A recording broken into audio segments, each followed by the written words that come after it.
tous et à toutes. Aujourd'hui, dans ma vidéo, je vous montre comment faire des jetés à l'envers et à l'endroit. Donc, les jetés, c'est en fait des augmentations qui vont créer des petits trous comme ça dans votre tricot pour faire un joli motif ou pour faire de la dentelle. Donc, en fait, comme je vous dis, c'est une augmentation, mais on peut toujours faire des jetés et faire une diminution après pour ne pas augmenter le nombre de mailles sur votre rang. Alors, mais aujourd'hui, je vous montre comment le faire simplement en augmentation. Donc, je fais du jersey pour pouvoir vous le montrer sur des points envers et des points endroits. Donc, si ça vous intéresse, continuez de regarder et je vous montre ça à l'instant. Donc, ce que je fais en ce moment, c'est que je fais un jeté à chaque début de rang. Alors là, je suis rendue sur un rang endroit. Je vais vous montrer comment faire un jeté à l'endroit. Donc, je vais tricoter ma première maille à l'endroit. Ensuite de ça, comment on fait un jeté? Alors, c'est très simple. On vient passer le fil dans le sens anti-horaire sur l'aiguille de droite. Ensuite, on vient tricoter notre prochaine maille normalement. Et c'est ce qui crée le jeté. Et ça crée une nouvelle maille, donc une augmentation. Bien sûr, si vous ne voulez pas créer une maille de plus, si vous voulez que garder le même nombre de mailles, ensuite, il faut venir tricoter 2 mailles ensemble. On se comprend. Mais moi, je fais des augmentations, donc je tricote ma prochaine maille normalement et je vais tricoter à l'endroit jusqu'au bout. Ici, on voit que c'est mon jeté le dernier rang que j'ai fait. Je le tricote normalement à l'endroit, comme ceci.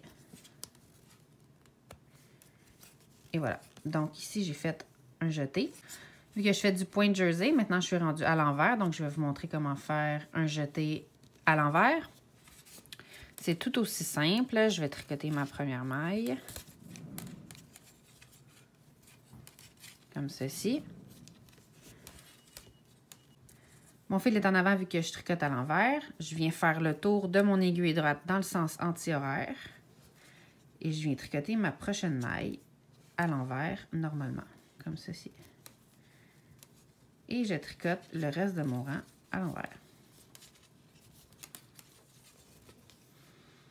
Donc, ici, je tricote le jeté de mon dernier rang. Je le tricote à l'envers normalement.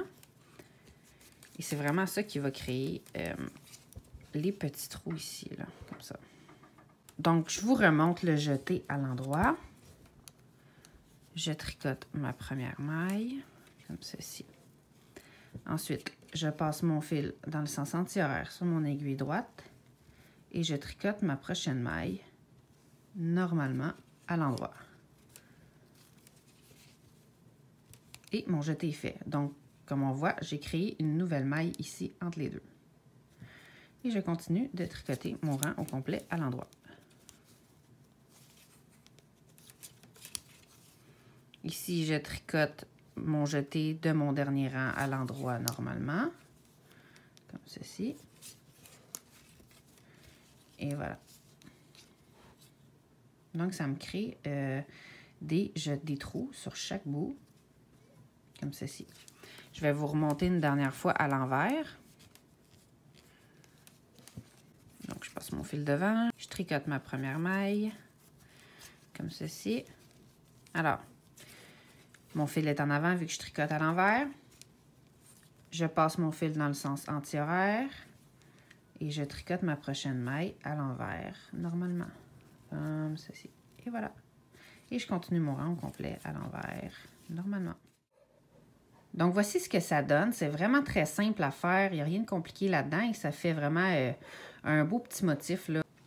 Donc, c'est ça pour ma vidéo d'aujourd'hui. J'espère que ça va vous aider pour vos tricots et pour faire vos jetés. N'oubliez pas de me donner un thumbs up si vous avez aimé ma vidéo et de vous abonner pour être notifié de mes prochains contenus. Sur ce, je vous souhaite une belle journée. On se revoit dans ma prochaine vidéo. Bye bye!